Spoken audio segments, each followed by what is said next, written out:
Sudah kelihatan ya? Sudah kelihatan jelas ya? Mutiara Solihah? Ampun, Bu. Oke. Jadi kita akan membahas, tadi sudah diberi pengantar nih oleh Mbak moderator, Mbak siapa tadi namanya, Mbak? Nggih, kula Vika. Vika. Mbak Vika Putri ya. Nggih. Kita akan membahas bagaimana hukum jual beli online ya. Jadi jual beli online itu bukan ya kebetulan momennya itu kena pandemi sehingga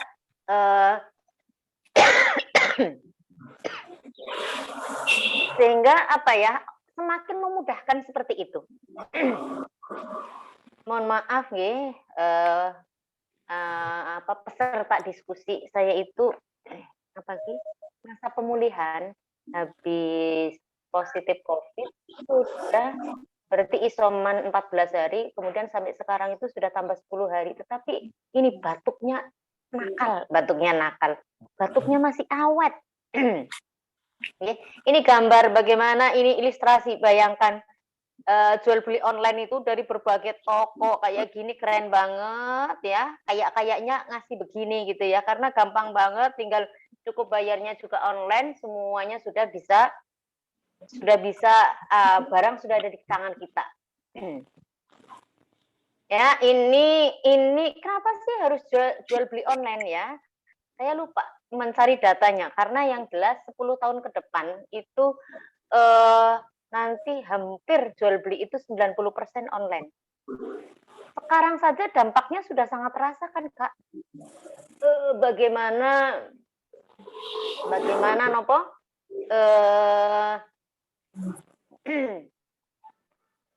Mall-mall, kemudian swalayan, sudah banyak yang ditutup. Kemarin bulan Juli terakhir kan Giant di seluruh Indonesia tutup kan, nah, karena berkurangnya gitu ya, berkurangnya daya beli masyarakat, kunjungan masyarakat berkurang. Kebutuhan ini guyonan dari relaksa. Kebutuhan orang zaman sekarang itu ada 5: sandang, pakaian, makanan, tempat tinggal, wifi, colokan. Lihat, Mbak. Jadi yang banyak sekali sekarang itu colokan ya, colokan, wifi. Jadi bahkan pakaian itu kadang orang nganggo baju ndah ya. Kita mau daring, yang penting bisa memakai. Yang penting kuotanya lancar kan begitu. Nah, menurut Anda itu berarti yang mana ini? Ya, mana yang paling besar begitu ya? Yang jelas, nih faktanya. Ya, Indonesia Januari 2021 ini datanya lumayan baru ya. Jadi total populasi masyarakat Indonesia itu ada 274,9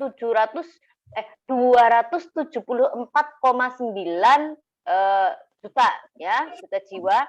Kemudian koneksi mobilnya itu ada 345,3, berarti 125% dari penduduk Indonesia. Kemudian pengguna internet itu ada 202,6. 202,6 itu berarti 73,7% penduduk Indonesia itu menggunakan internet. Sekarang yang aktif di media sosial berapa? Ada 170 juta atau 61,8. Ya. Ini seperti ini. Jadi kalau orang marketing ya, bidang pemasaran, tangkap peluang ini, ya. Kemudian ini bagaimana waktu harian ya.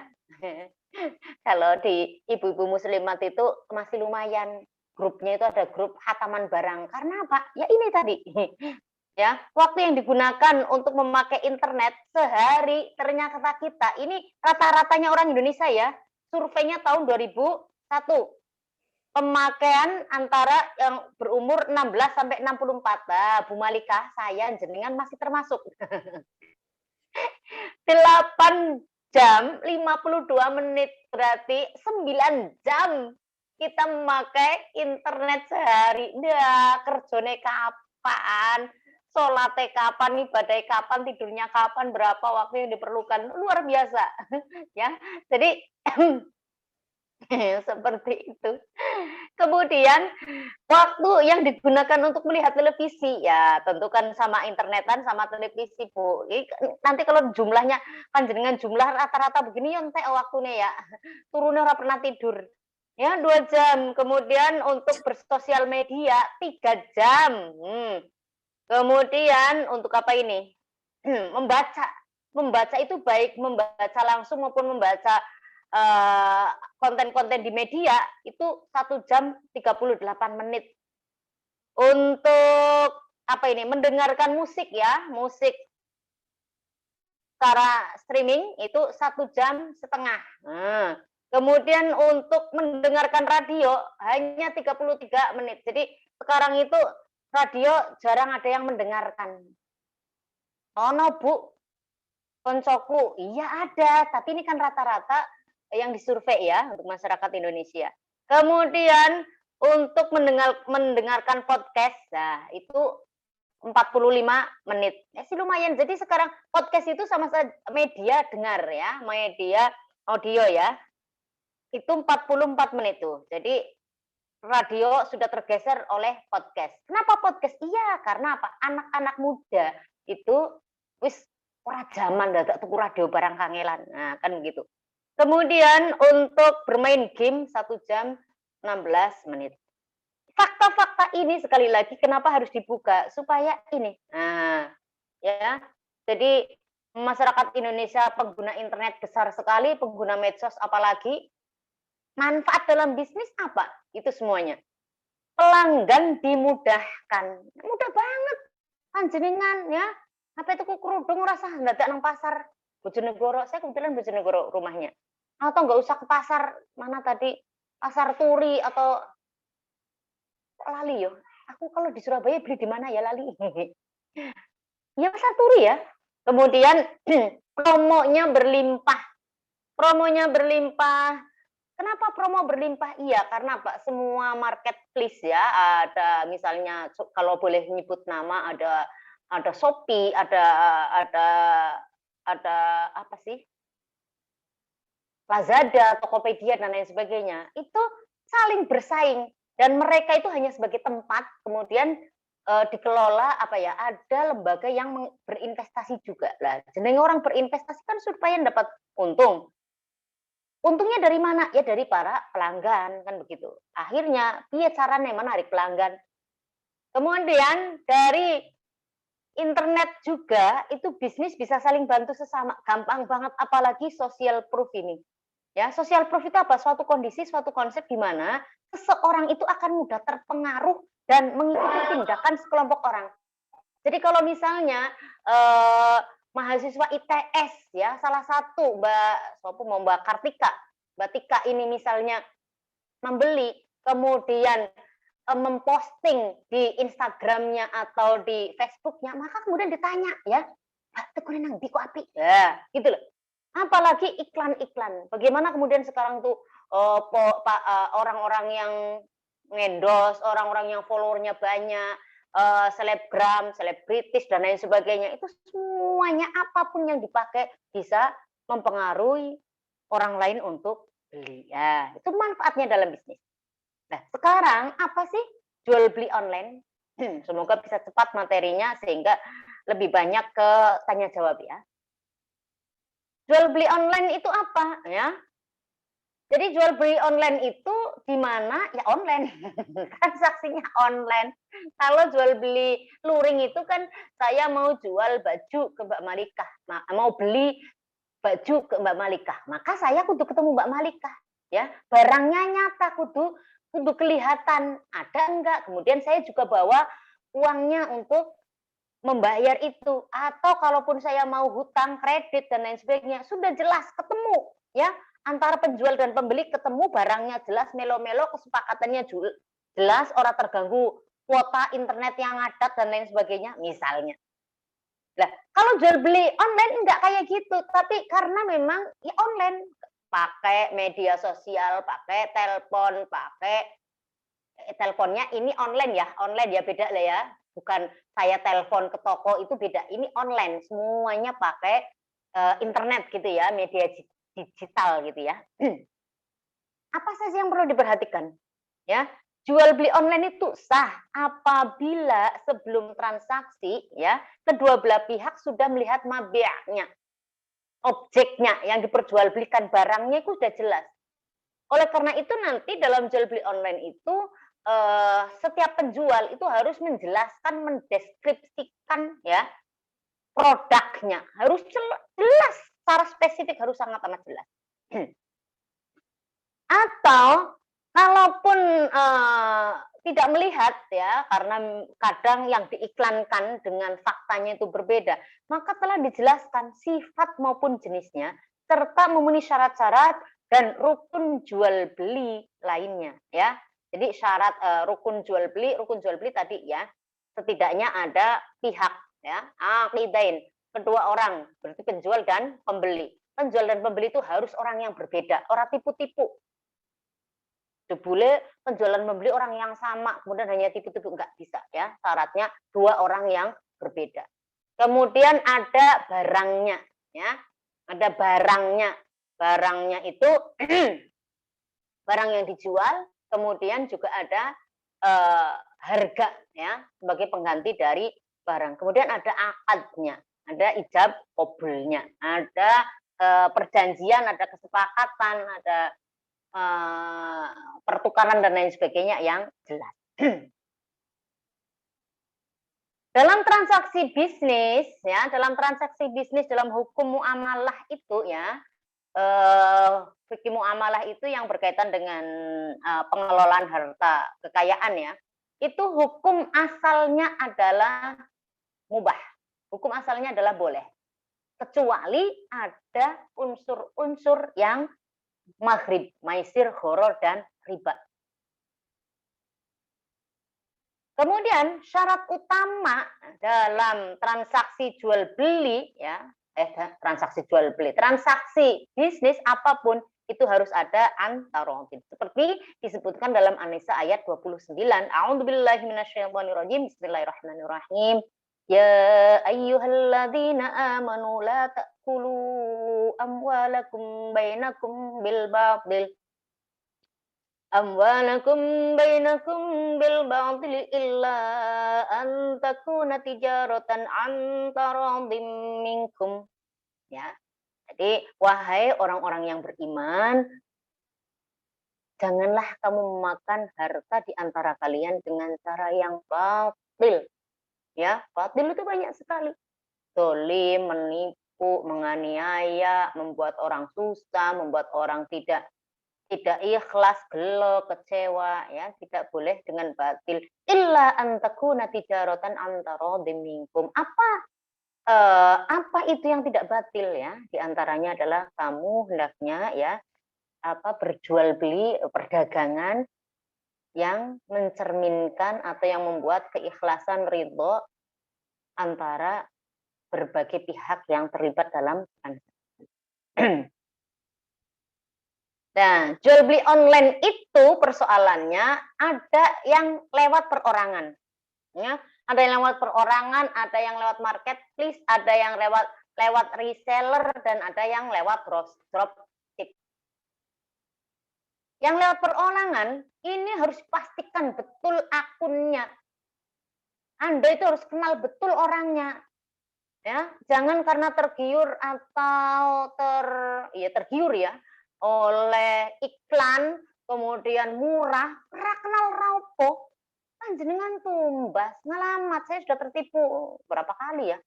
Itu biasanya yang perorangan itu yang iklannya lewat media sosial itu loh Mbak, ya, atau lewat jalur pribadi panjenengan, WA maupun apa. Itu hati-hati. Ya, kalau panjenengan tidak tahu, tidak paham tentang orang ataupun perusahaannya, alumung tidak. Yang aman itu lewat marketplace. Ya, marketplace ya, pasar online. Marketplace itu ada dua. Ya, nanti tak jelaskan. Jadi yang pertama itu yang hanya berfungsi sebagai tempat menjual dan hanya sebagai fasilitator. Perantara antara pihak penjual dan jadi hanya sebagai perantara saja. Yang berjual beli itu ya saya ketika lewat misalnya Tokopedia, kemudian saya klik mau beli handuk, pada dasarnya yang jual beli kan saya dengan si penjual handuk, dengan tokonya. Ya, Tokopedia hanya sebagai perantara, menjamin keamanan. Keamanan siapa? Keamanan dan kenyamanan baik saya sebagai pembeli supaya nggak ditipu maupun penjual. Jadi dalam tipu-tipu jual beli online itu tidak hanya pembeli yang tertipu, penjual juga kadang iya. Mau pembeli nih orang bayar. Kemudian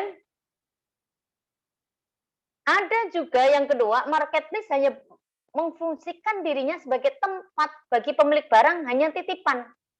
Kayak Zalora, itu tempat ya marketplace, tetapi nanti jual belinya ya dengan Zalora sendiri. Penjual itu hanya titip. Itu juga ada yang seperti itu. Kemudian ada yang ini tadi belum sama Neng Firda aku ketawa. Slide 7 urung tak toto. Yang reseller dan dropship ini belum tak toto. Oke, ini ya marketplace. Ini bagaimana akadnya dalam Islam ya, marketplace ya. Intinya boleh ya lewat marketplace kayak gitu. Tadi yang model pertama ya seperti Bukalapak, Tokopedia, Shopee, Lazada, Bibli, kemudian GDID, Amazon, Rakuten dan lain sebagainya. Ini hanya sebagai fasilitator. Nah, marketplace jenis ini menyerahkan sepenuhnya ya kepada barang maupun transaksinya ya kepada penjual. Jadi tentang barangnya seperti apa, kemudian deskripsi produknya, kan kalau kita mau beli di yang marketplace begitu-begitu kan sudah ada toh. Pihak marketplace juga menyediakan fasilitas chatting antara penjual dan pembeli sehingga keduanya bisa saling tawar-menawar dan lain sebagainya. Setelah ditemui adanya deal ya antara penjual dan pembeli ya, toko dan saya yang membeli, maka pihak marketplace hanya menyediakan fasilitas berupa apa? Rekening bersama tempat melakukan pembayaran. Akadnya apa? Akad kafalah. Ya. Selaku kafil penjamin. Yang penjamin siapa? Yang penjamin adalah dalam hal ini tadi saya misalnya sudah menyebut Tokopedia. Itu sebagai penjamin. Penjamin dari penjual dan pembeli sekaligus berperan sebagai pengelola. Yang ditanggung apanya? Yang ditanggung apanya? Sebagai kafil itu. Yang ditanggung adalah perimbangan dalam transaksi jual beli. Yang dikelola apa? Yang dikelola adalah promosi barang lewat jasa iklan yang dimiliki, yang mana dalam hal ini pemilik lapak dalam marketplace, pemilik lapak itu berarti ya toko-toko yang ikut menjadi anggota di situ ya, masuk memakai aplikasi Lazada misalnya. Itu pemilik lapak, toko-toko penjual itu menyewa. Berarti sistemnya sewa ijaroh, peran marketplace untuk mempromosikan lapaknya ke netizen. Jadi menyewa marketplace untuk mempromosikan dagangannya sekaligus sebagai penjamin ya, pemberi fasilitas kemudahan bertransaksi dan keamanan baik penjual maupun pembeli, untuk penjual maupun pembeli. Kemudian marketplace yang jenis kedua yang tadi hanya sebagai barang tempat penitipan begitu ya. Pemilik barang hanya berkewajiban menyediakan produk ya, serta klasifikasi dan spesifikasi barang kepada pihak marketplace. Kendali sepenuhnya proses jual beli ada di pihak marketplace. Gitu. Contoh dari marketplace seperti ini adalah Zalora dan Berry-Bengka. Marketplace perannya sebagai apa? Selaku penjual dan barang diperoleh dari orang lain yang menjadi suppliernya. Ya, jadi penjualnya jadi ya apa ya titipan lah ngono ya. Kalau bahasa dulu itu konsinyasi. dalam hal ini si marketplace berperan sebagai mudharib, pengelola sebagai mudharib murni. Dengan demikian ada akad kemitraan antara penjual dan marketplace tadi. Dengan apa? Syirkah, pakainya syirkah dalam hukum ekonomi syariahnya.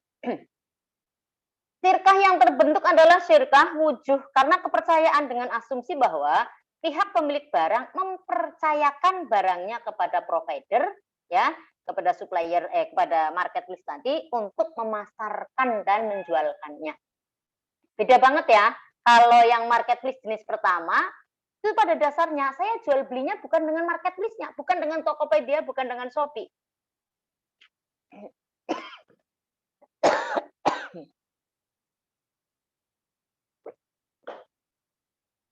Mohon maaf ya atas ketidaknyamanannya. Bener deh. Biasanya saya itu sembuh kalau disuruh ngomong. Kalau ini kok dari tadi ngempet terus. Itu tadi tentang marketplace ya. Kemudian selanjutnya yang reseller. Reseller itu sama dropshipper itu berbeda. Kalau reseller itu jual beli reseller itu barangnya. Jadi saya sebagai reseller itu saya sudah mempunyai barangnya. Ini reseller. Berarti bisa jadi saya beli dulu ya. Beli dulu ke pemasok atau gitu ya. Saya memang dikasih kuasa untuk diutangi dulu untuk menjualkan. Intinya kalau reseller itu barang sudah ada di reseller. Para ulama sepakat membolehkan karena barang sudah menjadi milik dari supplier. Ya, dari supplier, dari reseller ini. Sistem jual beli reseller masuk kategori bai' mausufin fi zimmah. Ya, bai' mausufin fi zimmah. Yaitu jual beli yang sudah menjadi milik dari pedagang. Akad yang berlaku adalah akad salam. Akad pesanan. Akad pesanan itu menjual beli pesan barang, barangnya sudah jelas kategorinya. Ya kategori, spesifikasi, ciri-cirinya dan lain sebagainya. Kemudian salam itu bayarnya di depan. Jadi saya ketika membeli ke reseller, misalnya reseller di sini jual beli apa ya yang reseller ya? Ya menjualkan lagi lah misalnya kerudung ya milik merek apa, kemudian sudah di Anda, itu kemudian yang reseller itu memang sudah membeli. Ya, sudah membeli dari pemasoknya, dari pabriknya. Cirinya apa di sini reseller itu? Barang sudah berada dalam kuasa pedagang, sudah ada jelas-jelas, kemudian diketahui roksul malnya, modal pokoknya, sudah diketahui. Jadi ini harga aslinya segini, kemudian artinya sudah tahu antara penjual dan pembeli itu sudah tahu harga pokoknya berapa. Sementara yang dropship, ya, yang dropship jual beli online tanpa modal, tanpa modal dan barang belum menjadi milik penjual. Ada dua sistem dropship berdasarkan keberadaan izin yang dipegang oleh penjual. Itu dropshipper itu ada dua. Yang pertama dropship yang tanpa izin dari supplier, ya, dari pabrik, nggak ada izin. Hukumnya haram menurut mayoritas ulama. Hanya madhab Hanafi yang membolehkan sistem jual beli ini.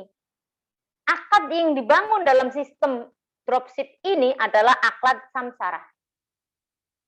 Namun Wahbah Az-Zuhaili dalam madhab Malikiyah sebenarnya juga membolehkan akad ini, tapi ada syaratnya. Syaratnya adalah harus kalau samsara harus ada ujr, harus ada upah. Tentu kalau upah ini pasti harus ada izin.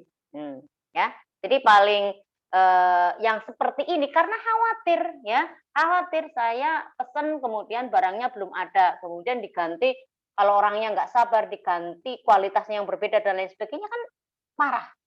Ya, kemudian dropshipping yang model kedua ada mendapatkan izin dari supplier. Akad yang dibangun dalam model kedua ini adalah akad salam. Ulama 4 mazhab menyatakan status kebolehan hukumnya. Khusus mazhab Syafi'i memberi syarat bahwa barang yang dijual adalah barang yang sifatnya tidak gampang berubah, baik model maupun sifatnya. Jika barang itu gampang berubah, maka hukumnya tidak boleh. Ya, jadi reseller tadi kenapa boleh? Karena apalagi reseller ya, kalau reseller itu barangnya jelas-jelas sudah ada di reseller, orang yang menjualkan kembali. Tapi kalau yang dropship itu ada dua, ada yang orangnya memang apa ya, tidak dapat, nggak ada lisensi untuk menjualkan kembali, untuk menjadi penjualnya kembali, itu kenapa tidak boleh? Karena kemungkinan gitu ya, kemungkinan ada penipuan produk, kemudian ada ketidakpuasan dan lain sebagainya. Oke. Itu tadi tentang model-model ya, jual beli online itu apa saja. Sekarang tips transaksi online. Ya, yang pertama adalah pilih e-commerce yang terpercaya. Pilih yang terpercaya ya, panjenengan yang kemarin udah ikut literasi digital sama Bu Im dan teman-temannya, udah tahu bagaimana harus hati-hati betul. Kemudian perhatikan verifikasi e-commerce-nya. Periksa rating dari e-commerce, baca ulasan dan deskripsi produk, ini penting banget ya, karena apa? Gambar itu bisa menipu. Sudah berangkat, Mas? Baca ulasan dan deskripsi produknya seperti apa, biasanya jelas banget di situ. Ya, karena mereka pun nggak mau kalau ketipu atau mengecewakan.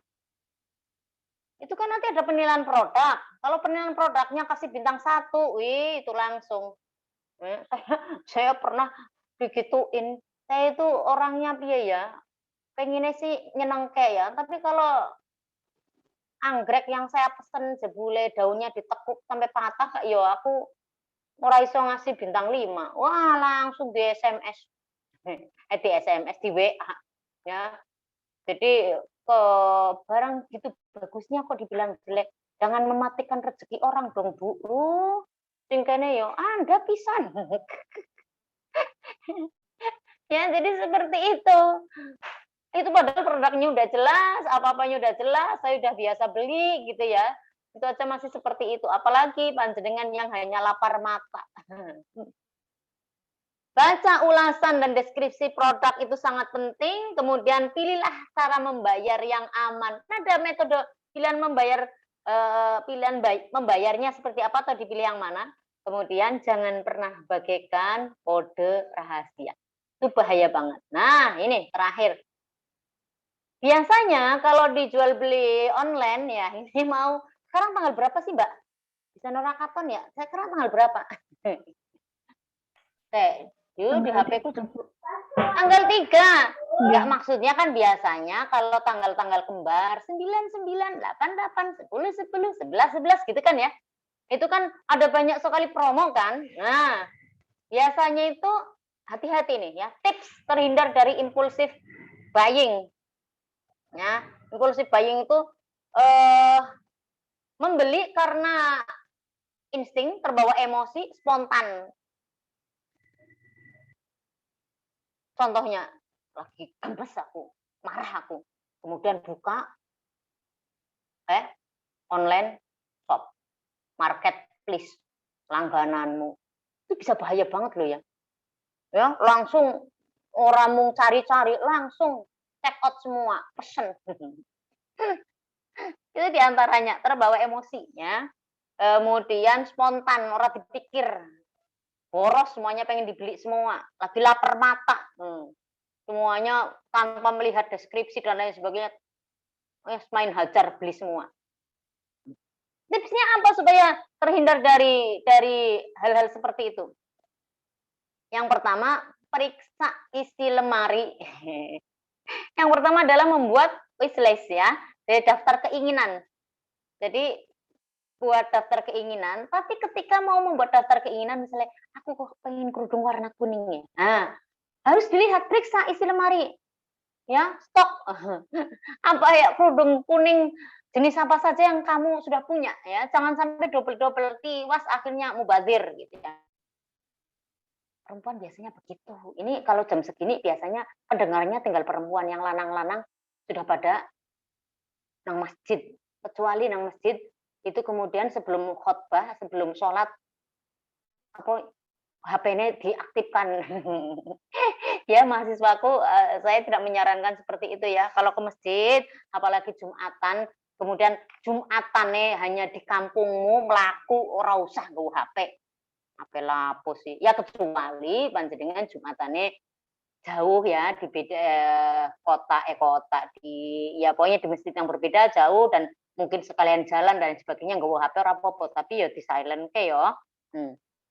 Jadi sebelum membuat list itu tadi, wishlist itu daftar keinginan, maka Anda harus memeriksa isi lemarinya, isi kulkas ibu-ibu kalau mau ke pasar, periksa dulu kulkas dan cadangan-cadangannya, apa yang memang nggak ada dan perlu dibeli, itu harus dilihat dulu. Kemudian dari catatan ini, daftar keinginan tadi, dicatat, kemudian nabung dulu. Kalau barang itu apa ya nggak murah, maka ditabung dulu keuangannya. Dananya ada nggak? Siapkan budgetnya, siapkan dananya. Jangan membeli barang kalau tidak ada dalam list tadi. Apalagi tidak ada dananya. Mak-mak piye, mbak-mbak, ibu-ibu. Kemudian yang kedua, biasakan belanja membawa catatan belanja ya, shopping list ya. Jadi Mbak Malika atau Mbak-mbak itu, saya nggak bisa melihat siapa saja sih yang hadir ya, dari ibu-ibu muslimat, dari anak-anakku mahasiswa. Jadi biasakan kalau kita mau belanja ke pasar, mau ke swalayan, kita nulis apa saja yang mau dibeli. Yang selanjutnya juga uangnya pas dikira-kira. Kalau saya belanja ini, habisnya kira-kira misalnya 270.000, berarti bawa 300.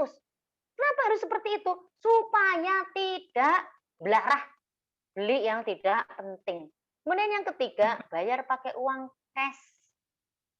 Saya bener, seumur-umur itu baru kemarin belanja ke swalayan karena dikasihnya sih banyak ya, aku bawa 500, tetapi karena lama sekali nggak pernah belanja, susu anak itu paling mahal.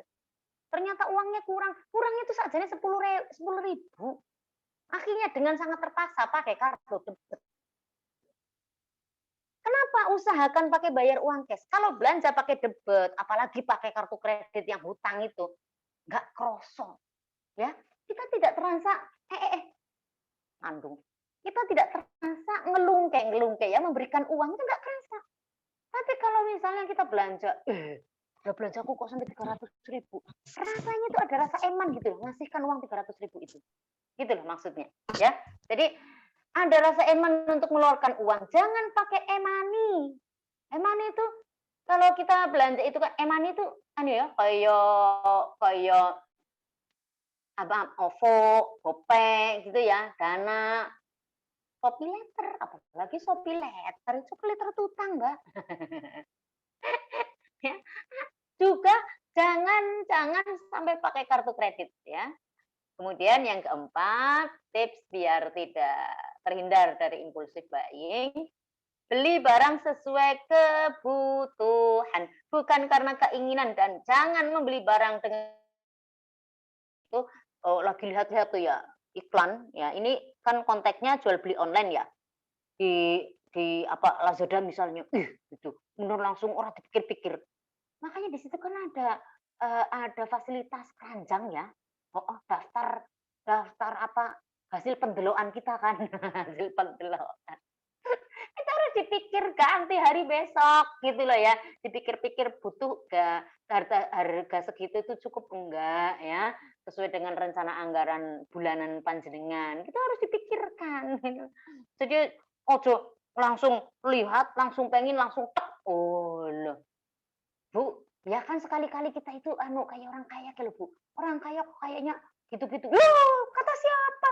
Kalau orang kaya itu justru semuanya pakai pertimbangan matang. Bapak no ya. Jangan melihat rumput tetangga lebih hijau, tapi sampean nggak punya modal untuk itu. Ya, jadi bedakan antara kebutuhan dan keinginan. Jadi kalau kebutuhan itu, ya kebutuhan tadi yang sudah di-list itu tadi butuhmu apa. Tapi kalau keinginan itu gini contohnya, ya ada orang teman kita HP-nya baru, HP-nya baru. Kayaknya asik ya. Itu ya aplikasinya lebih lengkap ya, fiturnya lebih lengkap gini ya. Aku pengen misalnya. Pengen nggak apa-apa. Nah, tapi kamu masih punya HP yang bisa digunakan masih normal. Itu artinya apa? Hanya pengen. Lah, yang pengen-pengen ini abaikan.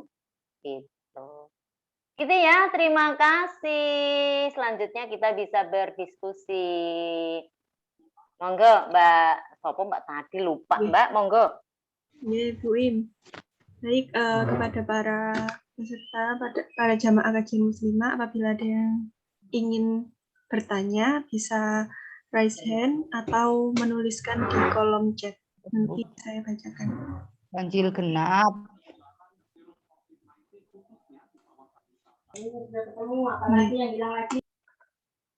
Mbak Vika, monggo ya. Belum ada ya yang chat ya, belum ada ya?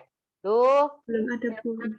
Pada kemana ini ya mahasiswaku ya? Ada Mbak Ria Marnita, selamat datang. Ini alumni. Monggo yang mau tanya monggo. Ria, ya Allah, ya cantik sekali Ri. Iya. Monggo. Ada kok. Ada Mbak Umi Kulsum juga. Ibu Muslimah, terima kasih rawuhnya. Mbak Aisyah, monggo. Ada Frida, Ajeng, monggo. Biasanya ibu-ibu UNER juga tanya. Monggo Mbak Vika, Anda mulai gitu, Nduk, untuk memancing. Onggi, ada Bu Umi Urifa. Ibu guru PAI di SMA. SMA berapa, Mbak Umi? SMA Negeri 2 Cepu. SMA Negeri 2 Cepu. Alhamdulillah cantik sekali. Monggo barangkali mau diskusi tentang jual beli online atau pengalaman-pengalaman pribadinya dengan jual beli online. Nah, itu sekarang dengan adanya online, ketika menggunakan HP, sering di situ muncul barang-barang yang pasti saya sukai. Nah, itu sering juga tergoda, Ibu Iim. Dan akhirnya kadang juga tergoda juga beli juga. Padahal sebenarnya seandainya ditahan pun juga nggak apa-apa, tidak dosa dan tidak serugi saya. Akhirnya ya beli juga. Nah, itu loh. Mungkin apa ya? Nafsunya masih membara kali. Itu Bunda, itu yang namanya impulsive buying. Ya, membeli sesuatu itu bukan karena kebutuhan, tetapi semata-mata karena tadi lapar mata, karena kepingin, karena itu tadi terbawa emosi, insting dan spontan. Ya kalau misalnya ya masih sepele nggih ngapunten ya, ini umumnya ibu dan para calon ibu masih sepele, tetap itu nggak benar. Ya.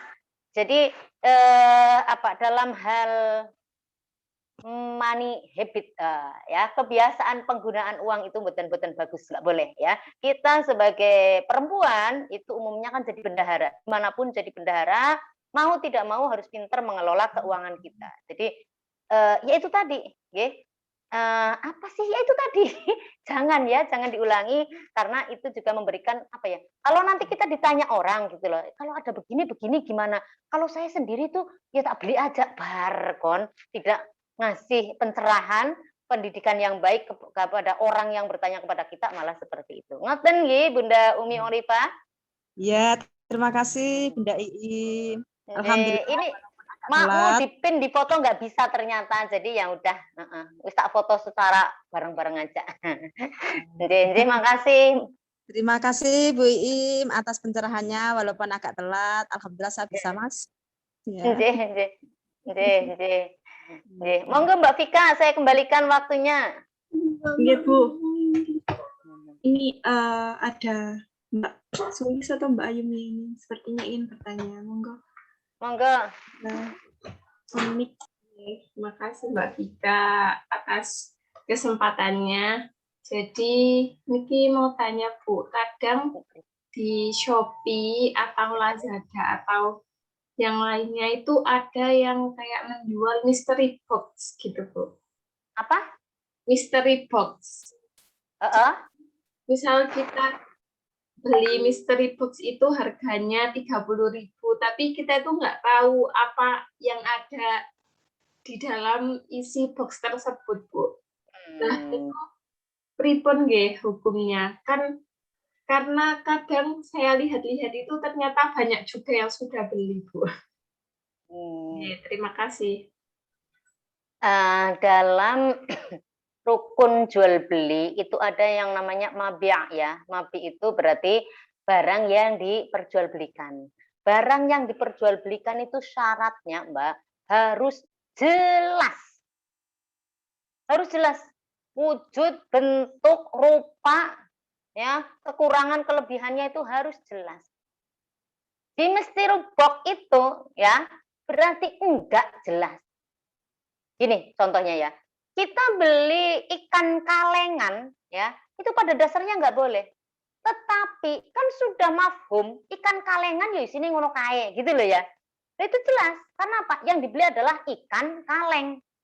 Nah, kalau di mystery box, jelas-jelas nggak jelas, Mbak. Jadi, gitu loh ya. Itu kan hanya apa ya?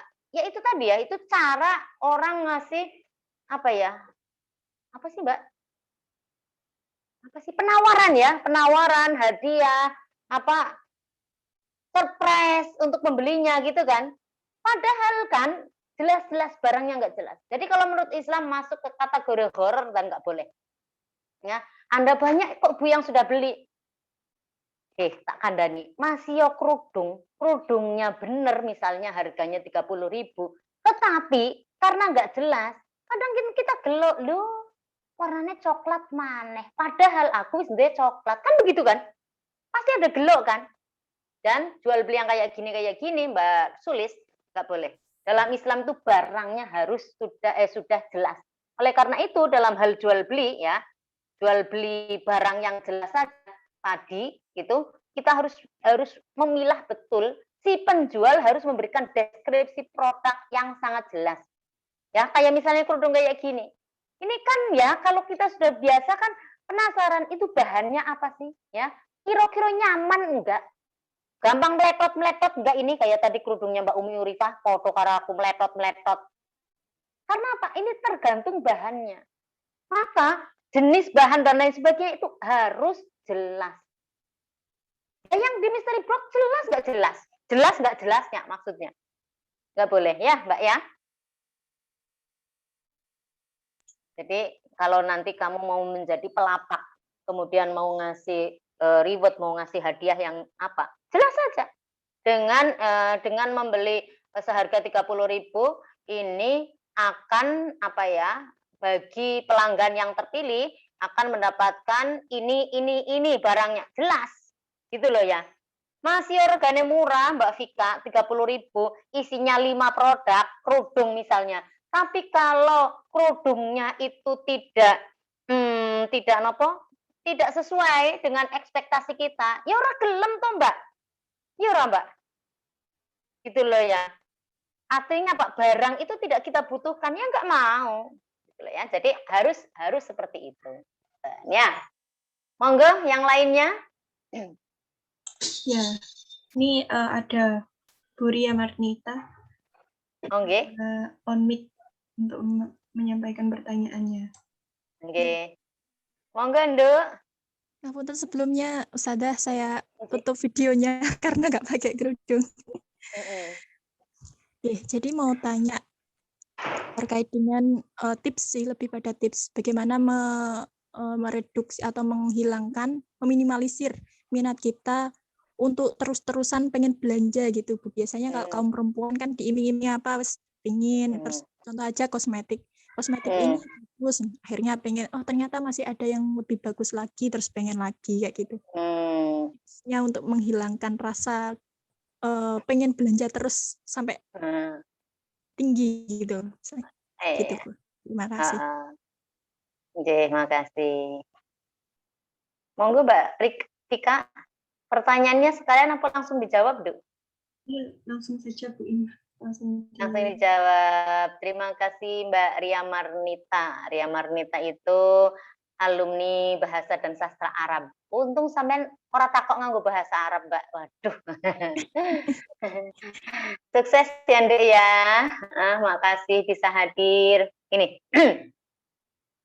Jadi itu tadi sama dengan tips supaya tidak membeli secara impulsif ya, Nduk ya. Jadi membeli impulsif itu begitu, ora ono alasan, moro-moro, padu pengen mengikuti emosi, itu semuanya masuk ke pembelian impulsif. Tadi tipsnya sih sudah seperti itu. Intinya tapi kalau Mbak kasusnya Mbak Ria itu karena gitu loh ya, karena apa? Tidak memilah antara keinginan dan kebutuhan. Ayo anak-anakku, semuanya ibu-ibu, kita para perempuan harus menjaga ini, ya, menjaga ini. Saya dulu juga seperti itu, Nduk. Tapi bedanya kalau dulu mungkin pengen orang ada duit. Kalau sekarang pengen kadang ada duit. Tapi gitu loh ya. Coba Nduk, coba kita belajar ya, belajar memanage keuangan kita dengan baik. Caranya ya, ini rodo melebar nggak apa-apa ya Mbak Vika ya. Nah, kebetulan saya kemarin ngisi di TV 9 untuk 4 episode itu tentang pengelolaan dan perencanaan keuangan. Gini. Good money habit. Bagaimana kebiasaan kita mengelola menggunakan uang secara bagus itu, ya, itu apa saja, gitu loh ya. Ya, di antaranya adalah kita harus punya rencana pengelolaan keuangan untuk sebulan dan jangka panjang. Itu harus punya. Supaya apa? Supaya nggak los-dolos. Bentar, anakku buka pintu nang ngetok ke sepeda langsung melayu ke piye, Mbak. Dah, ya Allah tenanan. Padahal wong Jumatan iki nembe balik. Saiki ayu banget. Ya, saiki ayu banget kerudungannya. Wow, pas tanya orang nganggo kerudung keprimen. Ya iki direkam loh ya sama mbak-mbak dari ITS loh ya. Jadi pertama tadi ya supaya kita punya habit money yang bagus ya. Bagaimana cakap menggunakan keuangan yang bagus itu dikelola, Nduk. Mbak Ria, apalagi Mbak Ria ki durung nikah ya Ria? Kowe durung nikah apa wis Ria? Oh belum ya? Oh ya, kalau ada yang ibu-ibu muda atau ibu-ibu tua, ada Mbak Umi Kulsum ibu-ibu tua, kemudian saya Mbak Malika dari Muslimat, itu perlu itu, ya. Jadi nuwun sewu, pemasukannya berapa, gaji atau pendapatan kita berapa, kemudian di bawahnya hal-hal untuk makan berapa, untuk transport berapa, untuk kuota internet berapa, untuk jajan anak berapa, untuk antar jemput anak, transportasi, bapaknya kerja, saya kerja dan lain sebagainya berapa. Kemudian untuk kira-kira ono wong sing duwe gawe kenduren untuk nyumbang berapa dan lain sebagainya. Dan jangan lupa minimal 10% dari penghasilan kita harus ditabungkan. 10% Ria. 10% itu bukan sisa. Nanti kalau kemudian dong saya itu penghasilannya mau 1 juta, Bu. Kok enggak ada 10% kudu ditabung? Iya, ambil dulu 10% ditabung. Setiap bulannya seperti itu. Baru kemudian yang 900 itu kemudian diecret sampai dengan dana darurat. Itu masuk ke 900 ribunya. Jangan dari 1 jutanya. Oh enggak apa-apa. Sekarang ditabung 100 ya, 100 ribu dari 1 juta. Tapi nanti kalau ada darurat ambil dari situ. Wah, itu yang enggak benar. Nah, kalau sudah begitu Mbak Ria, ya, insya Allah enggak gampang lapar mata. Apa-apa pengen dituku. Ya. Jadi tipsnya tadi sudah saya jelaskan ya, diantaranya tambahi. Jadi punya perencanaan anggaran, kemudian tadi, jadi jangan membeli barang yang tidak ada dalam wishlist kita, ya, wishlist kita, dalam rancangan kita, rancangan belanja kita, apalagi tidak ada budgetnya. Budget itu berarti dana yang dipersiapkan untuk itu. Bu, reganya murah kok Bu, cuman 10.000. Lah, cuman 10.000. Kalau ini enggak ketat akan menjadi habit, kebiasaan. Ya, dan yang paling penting Mbak Ria harus kenali antara keinginan dan kebutuhan. Saya kira itu Mbak Ria ya. Oke, terima Mbak kasih Ria Bu. cantik sekali, Inje. Monggo Mbak Vika lanjutkan. Untuk Mbak Ria, apakah ada feedback atau bisa dicukupkan? Oke, baik. Ini ada pertanyaan Bu di chat dari Mbak Pranis. Saya bacakan. Izin bertanya, jika saya menjual barang secara dropship, barang saya bayar ke supplier, tapi pembeli membayar ke saya setelah barang diterima dan harganya sudah saya naikkan. Kemudian barangnya itu langsung dikirim dari supplier ke pembeli. Saya tidak sempat memegang produk dulu, tapi insya Allah produknya terjamin dan bukan yang mudah berubah. Dropship yang seperti ini termasuk yang diperbolehkan atau tidak? Terima kasih. Oke, ini tadi dari Bu atau Mbak ya, Bu Reni Pranis. Nah, ini kan dropship yang berarti dapat izin dari supplier. Ya toh? Saya ulangi tadi ya pertanyaannya ya, aku juga bisa baca Mbak Pika. Makanya pakai 2 layar supaya gampang dalam membaca chat, karena kalau pakai laptop kan besar. Barang saya, mana tadi? Jika saya menjual barang secara dropship tadi ya, barang saya bayar ke supplier. Tapi pembeli membayar ke saya setelah barang lah. Iya toh? Barang saya bayar kan? Artinya apa? Iya toh? Artinya apa? Sebenarnya sudah menjadi miliknya si dropshipper, ya. Oke, kemudian saya jual kembali. Gini. Ria, piye berarti? Vika sebagai dropshipper, ya. Sudah membayar harga barang itu kepada saya sebagai supplier atau penjual atau pabrik. Oke.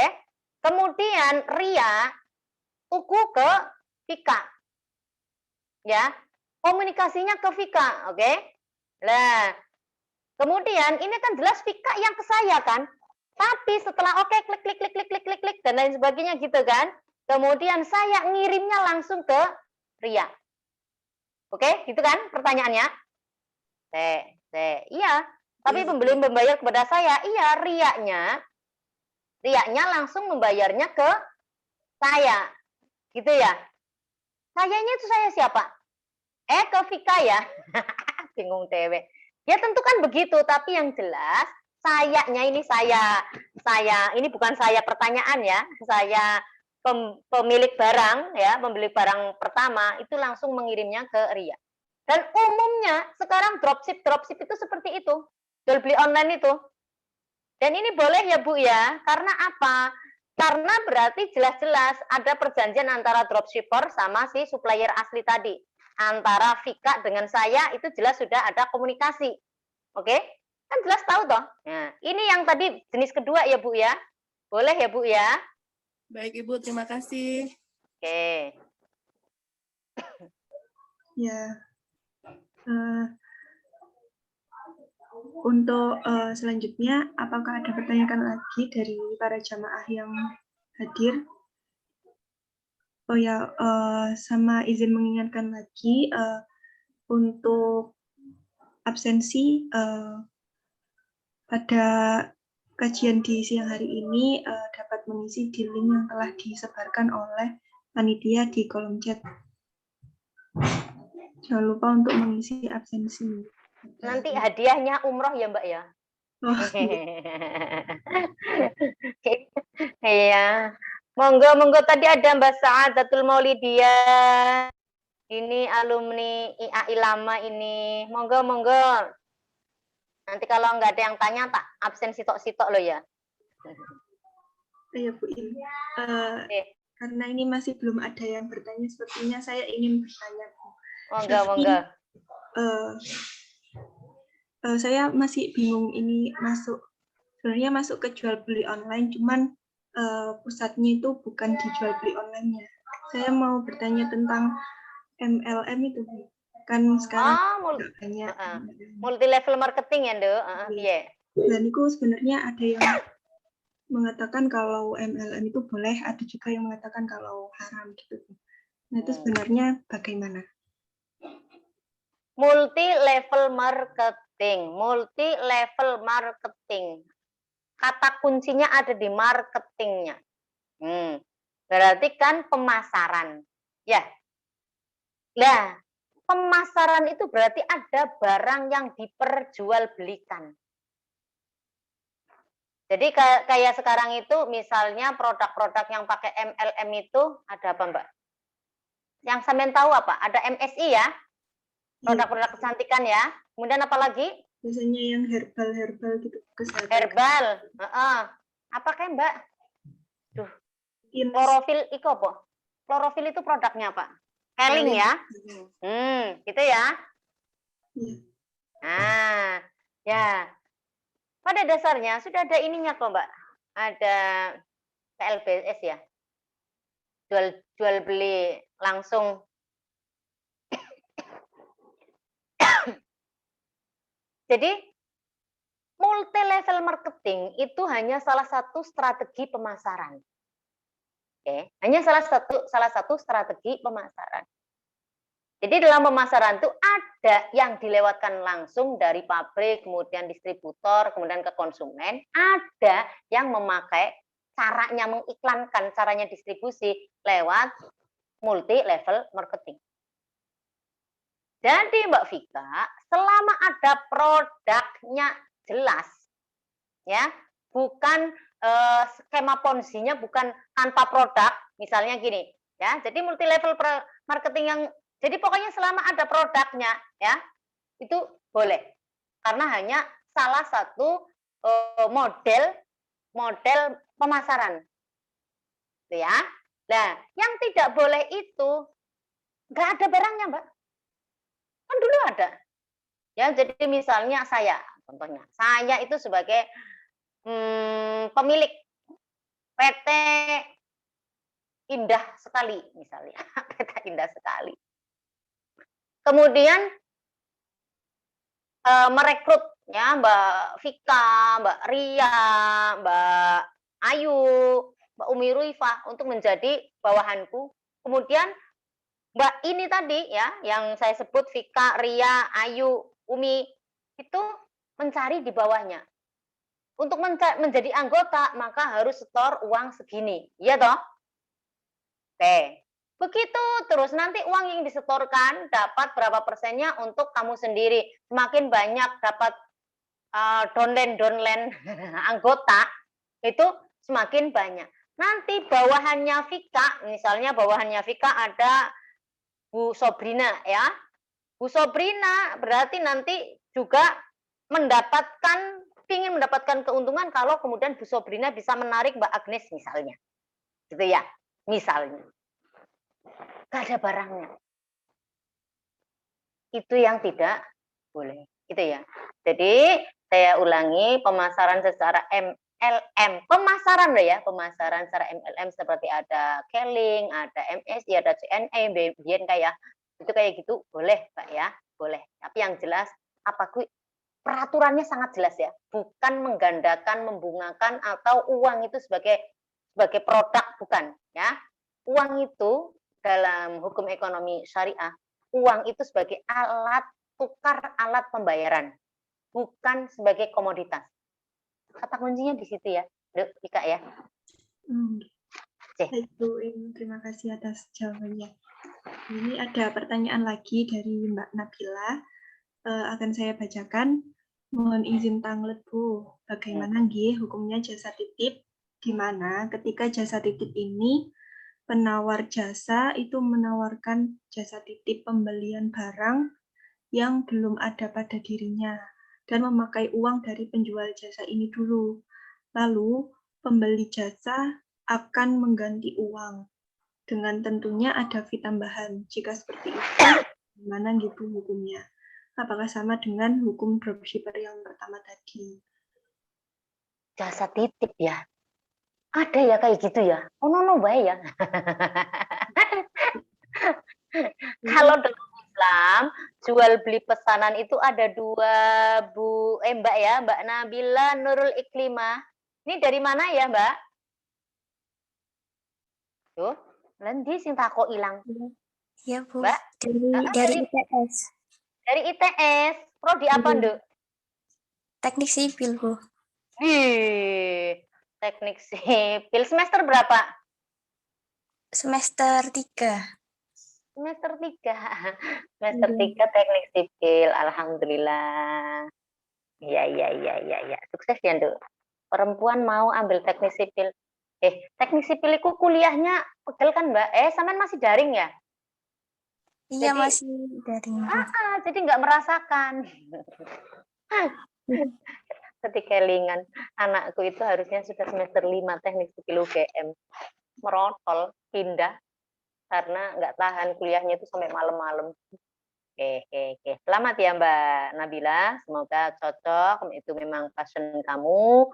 Dan pesennya semua mahasiswa yang masih kuliah. Untuk mbak-mbak yang sudah lulus kuliah, Ria, silahkan kuliah, ambil S2 yang benar. Supaya ada upgrade keilmuan. Dan selalulah ya, cari ilmu itu niatnya adalah untuk menghormati lihifzil aqli, untuk menjaga akal kamu, dan manfaat barokah ilmu kamu itu tergantung niat kamu dalam mencari ilmu. Mencari ilmu itu untuk menghormati Sang Pencipta dan untuk menghormati diri kamu sendiri. Sampai opo ki ada kok di sini jual beli tadi ya. Jadi jual beli pesanan ya. Jadi online ataupun tidak itu kan tentang bentuknya berjual beli gitu ya. Tetapi kemudian jual beli asli nih begitu ya. Itu kalau pesanan ini kan berarti pesanan, Mbak. Duitnya urung ono to ya? Duitnya barangnya urung ono. Berarti kalau di dalam kehidupan nyata di masyarakat kita itu ada inden. Iya toh? Pokoknya jual beli itu Nduk ada dua, Mbak Sopoki mau Nabila. Jual beli pesanan yang pertama jual beli pesanan salam, yang kedua jual beli istisna, minta dibuatkan. Yang jual beli salam itu yang paling gampang, barangnya itu ada di pasaran, Mbak. Contoh Mbak Vika lihat, Bu, saya pesan kerudung, kebetulan saya itu ya jualan juga. Saya pesan kerudung persis yang seperti jenengan agem. Artinya Pak, ini kerudung ada di pasaran. Tinggal berarti kewajiban penjual ya. Saya tadi contohnya kan Mbak Vika pesan kerudung saya, persis yang saya pakai. Kebetulan saya juga penjual. Maka kerudungnya ada di pasaran. Ya, kewajiban saya adalah memastikan hutang saya kepada Vika adalah hutang barang ini dengan ciri spesifikasi yang sudah sangat amat jelas. Oke ya.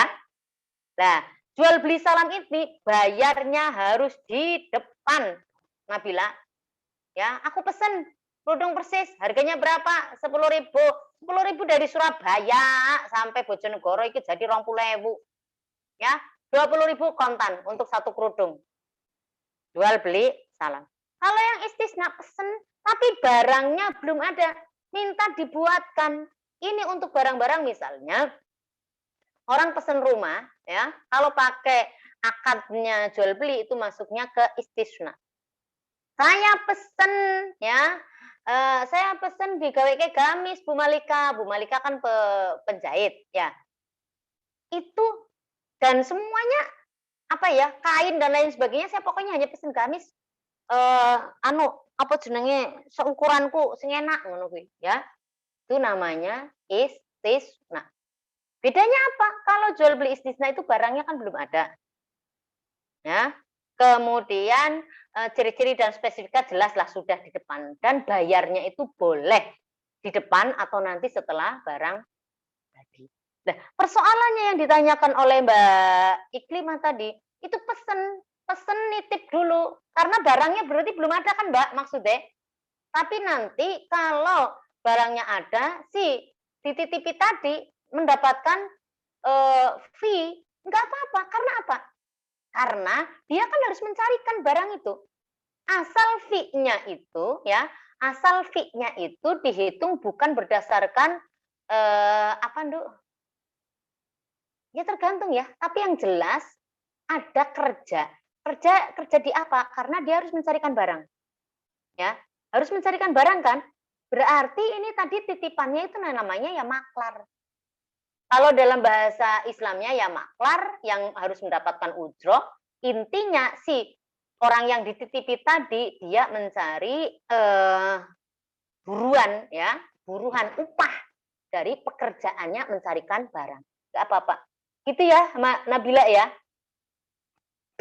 Jadi kalau ini kan begitu. Apakah sama dengan yang pertama? Nah, apakah sama dengan yang pertama? Bisa jadi ini kalau di online tadi ya, bisa jadi iya masuk ke pertama. Tapi yang pertama juga kan ada yang membolehkan dari Madzhab Hanafi. Tapi kalau dari bahasanya Mbak Nabila ini kan bukan online. Ya. Iya toh? Ya. Jadi benar pertanyaan Mbak Nabila, kalau online ya persis tadi dropship yang tanpa izin dari supplier. Ya, bagaimanapun dropship kayak gitu yang dipesan-pesan, yang dititip-titipi itu masuk ke samsaroh. Ada upah, berarti kan ada izin juga. Ya. Kan ya? Ya. Baik, apakah dari Mbak Nabila ada feedback untuk jawaban dari Bu In? Nabila? Ini tadi saya lanjutkan ya, itu kalau dropship itu modelnya, tadi lagi menjelaskan dropship yang tanpa izin dari supplier. Kalau Mbak Iklimah ini, bukan dropship ini ya, bisa jadi gitu loh ya, karena dia murni samsaroh ya. Samsaroh itu apa sih? Apa sih bahasa Jawanya aku kok kelalen? Maklar ya, maklar ya, maklar atau dalam Islamnya bisa maklar, bisa orang yang yang diapai itu, yang diapai, yang diwakili ya, mewakilkan untuk membeli ya, bisa seperti itu. Intinya yang jelas boleh dan itu masuk ke upah. Oke, monggo Mbak Vika dilanjutkan. Ya, ini ada satu pertanyaan lagi dari Mbak Agnesia Rahma. Izin tanglet Bu, maaf pertanyaannya sedikit menyimpang. Saat ini tuh sedang booming menabung dengan cara beli saham secara online dari beberapa aplikasi tertentu. Nah, itu bagaimana pendapat dari Ibu terkait hal tersebut? Dan kalau respon dari jenengan positif, mohon tips dan pencerahannya. Mbak Agnesia. Mbak Agnesia dari mana, Kak? Loh? Nes, nanti ke bocah. Mbak Agnesia? Saat ini sedang booming menabung dengan cara membeli saham. Oke, tadi tentang perencanaan keuangan. Perencanaan keuangan itu, ya. Tadi kan menabung, ya. Saya lupa tambahi. Kalau memang masih ada dananya, itu bisa untuk investasi.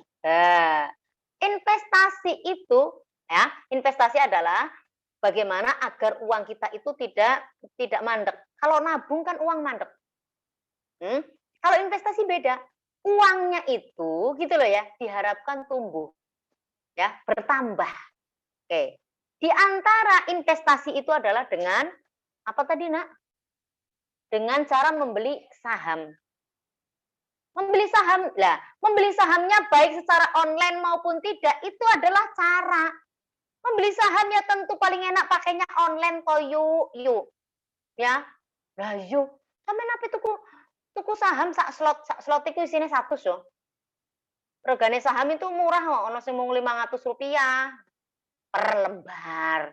Tapi jenenge wong tuku saham minimal sak slot, Mbak, ya. Padha ngerti titik-titik. Boleh. Tapi kan itu tadi harus tips tadi loh. Harus tahu betul perusahaannya, tentu lewatnya kan bursa efek Surabaya maupun Bursa Efek Jakarta gitu kan ya. Harus jelas betul. Dan nuwun sewu, bagi pemula paling enak reksadana dulu, Nduk. Agnes, reksadana itu apa? Ada manajer investasi, kita nunut aja ke manajer investasi. Karena Pak, saya sendiri rodo belum tahu dan belum investasi saham. Kalau keliru gitu loh ya. Itu kan, jadi kalau reksadana itu uang kita ya dititipkan ke manajer investasi inilah yang kemudian membeli saham ke apa, muter ke gitu loh ya. Jadi resikonya lebih kecil ya. Kita tinggal perlu tahu track recordnya si manajer investasi itu. Jadi begitu ya Mbak. Jadi tipsnya pencerahannya ya itu tadi, kenali betul. Nah, apalagi saham-saham begini, pengelola keuangan dan lain sebagainya harus memastikan ke OJK. Sama dengan pinjaman online ya, pinjaman online dan lain sebagainya, maka perusahaan-perusahaan begitu harus terdaftar di OJK, Otoritas Jasa Keuangan. Teleponnya berkali-kali saya ngomong di mana-mana, 081 157 157 157. WA-nya OJK. 081 157 157 157. Ya, tanyakan apa saja di situ. Gitu. Tanyakan apa saja di situ. Itu ya. Terima kasih. Ya, baik. Ini ada satu pertanyaan lagi, Bu, tapi karena waktunya pukul 12.31, apakah masih mau dilanjutkan? Oh, enggak apa-apa. Tapi saya ini ya, Mbak Oktaviana Heti, Anda masih ada ya kira-kira ya? Apa hukumnya main kripto atau binomo? Ya, Bu. Ya. Oh Iya, iya, Bu. Mbak Agnesia, Iya. ibu rumah tangga tadi ya, sebentar. Oh, lu sampai nanti Mbak, kok motor-motoran? Saya coba dijelaskan dulu, Nduk. Main kripto, binomo itu kayak apa sih, Nduk? Oke. Mbak Vika tahu? Kripto, binomo itu kayak apa? Saya sebenarnya masih kurang paham sih, Bu. Cuman kripto binomo itu kayak saham online gitu loh, Bu. Kayak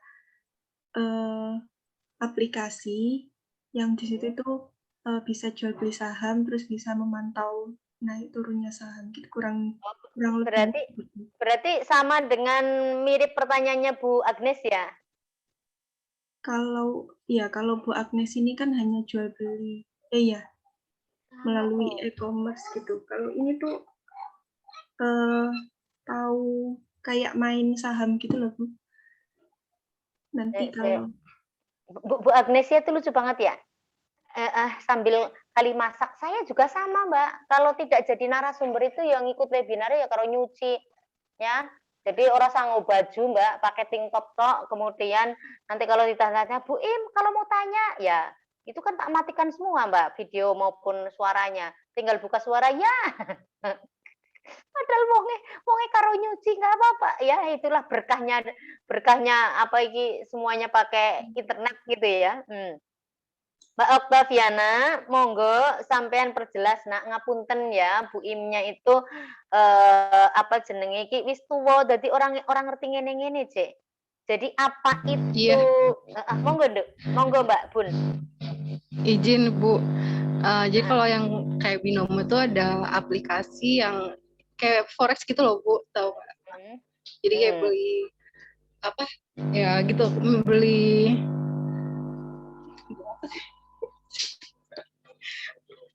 ada saldo terus kita beli ada juga nggak bisa jelasin sih. Gimana coba? Nebak, Bu, istilahnya, Bu. Jadi kayak kapan kita jual, kapan kita beli gitu, Bu. Kita punya ada uang, kita mendepositkan uang, terus nanti itu uangnya itu kita belikan ke mata uang dikonvertkan ke mata uang versi binomo. Terus kalau misalnya dia fluktuasi. Nah, kalau misalnya dia lagi di pasar tuh lagi naik, berarti kita beli apa kayak gitu, Bu. Jadi nanti kita punya ada keuntungan dari selisihnya kayak gitu. Bu Octavia ini saya pekerjaannya nopo, Bun? Saya konsultan sih Ibu. Cuma kan di YouTube itu sering keluar iklannya gitu Bu. Jadi saya dan banyak sekali orang yang mempromosikan apa kayak memberi testimoni dapat uang dari hasil binomo kayak gitu. Saya mau tanya aja sih ini sebenarnya dari kalau sifatnya seperti itu hukumnya itu seperti apa? Kayak gitu. Makasih ya Bu ya. Assalamualaikum.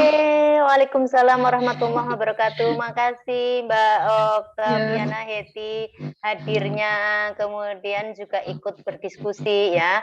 Nun sewu. Saya kebetulan itu saya dari hukum ekonomi syariah, Bunda.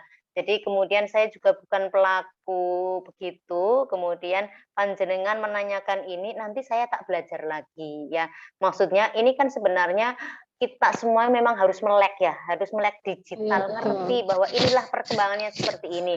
Jadi saya jawab secara umum saja gitu, Jadi pertama itu transaksi apapun ini pasti ya, dengan kecanggihan internet itu pasti semuanya tadi dari awal saya sudah matur ya, bagaimana untuk bisnis internet itu luar biasa mudah, kemudian tadi social proof-nya ya, orang gampang sekali mudah tertarik oleh testimoni seseorang. Nah, tetapi bagaimana dalam Islamnya? Nah, transaksi apapun dalam Islam itu boleh hukum asalnya, tapi gitu loh ya, kalau tidak ada indikasi yang mengarah kepada maisir, untung-untungan tanpa penghitungan analisis matematik yang benar, ya maisir, gharar, ketidakjelasan dan riba.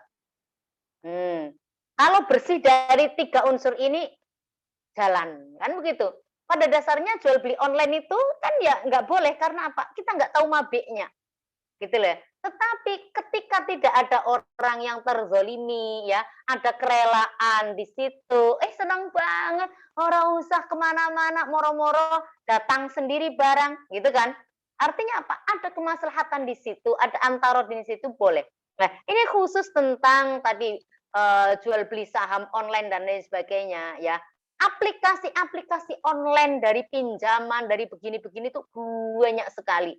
Sampai saya kemudian karena saking bleneke ya, saking wedine gitu ya, saking wedine untuk ikut-ikut begitu. Kalau Bu Im kan nun sewu Bu Oktavia ora pernah ngene-ngene. Jadi kok aku coba tak deloki seperti apa, ngoten nggih.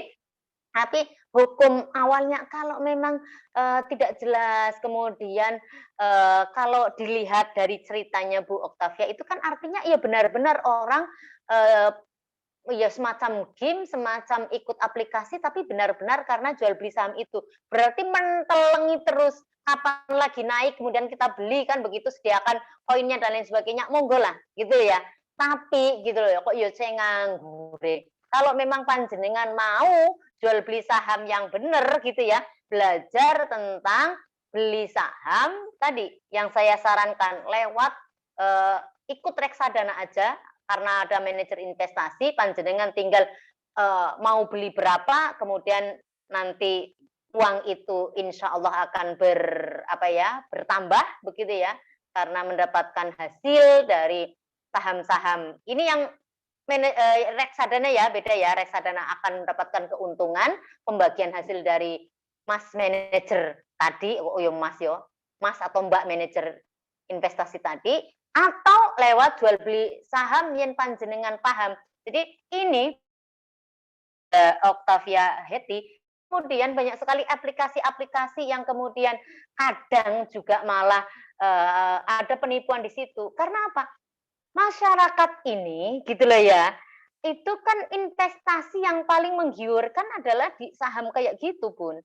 Sayangnya orang-orang yang bekerja di saham-saham begitu tuh kurang begitu ya, kurang sosialisasinya, kurang pendekatannya, kurang promosinya kepada masyarakat, akhirnya ditangkap oleh lembaga-lembaga dan aplikasi-aplikasi seperti ini.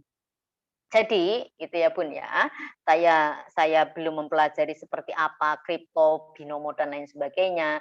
Selama itu tidak ada maisir itu tadi spekulasi yang tidak bisa dikalkulasi, ya. Kemudian ternyata dalam prakteknya Mbak Oktavia misalnya, ternyata kok ada orang yang gampangannya rugi, kok cenderung kayak perjudiannya lebih besar, kan haramnya di situ. Ngeten, nggih. Jadi kebetulan lagi saya juga nggak belajar matematika bisnis, jadi nggak ngerti gitu loh Bun. Kalau saya lebih amannya ya, sing pasti-pasti saja. Kalau mau saham investasi di saham, ya sana belajar. Jadi kalau saya pernah ke Bursa Efek Surabaya mendampingi mahasiswa dari saat itu dari HES, Hukum Ekonomi Syariah, Fakultas Syariah. Itu di sana itu sebenarnya gratis semua kok Bunda. Ya, Mbak-mbak siapa yang pengen belajar bisnis investasi saham di sana gratis semua. Gratis, ada bidangnya sendiri dan mereka malah senang. Jadi kalau misalnya mahasiswa panjenengan tinggal matur ke dosennya yang membidangi mata kuliah itu, nah itu di sana malah gratis, malah dikei makan barang, dikei konsumsi dan lain sebagainya, dikasih fasilitas untuk belajar tentang investasi saham. Ngoten. Ngapunten ya Mbak Oktavia, saya kalau memang nggak bisa jawab ya aku nggak bisa jawab karena aku sendiri belum tertarik ke dunia itu. Makasih ya. Nanti tak catat apa tadi kripto binomo tak catat enggak? Iya. Makasih Bu. Assalamualaikum. Dengan domisili di mana Mbak Oktavia? Surabaya Ibu. Ya, monggo ya Mbak ya.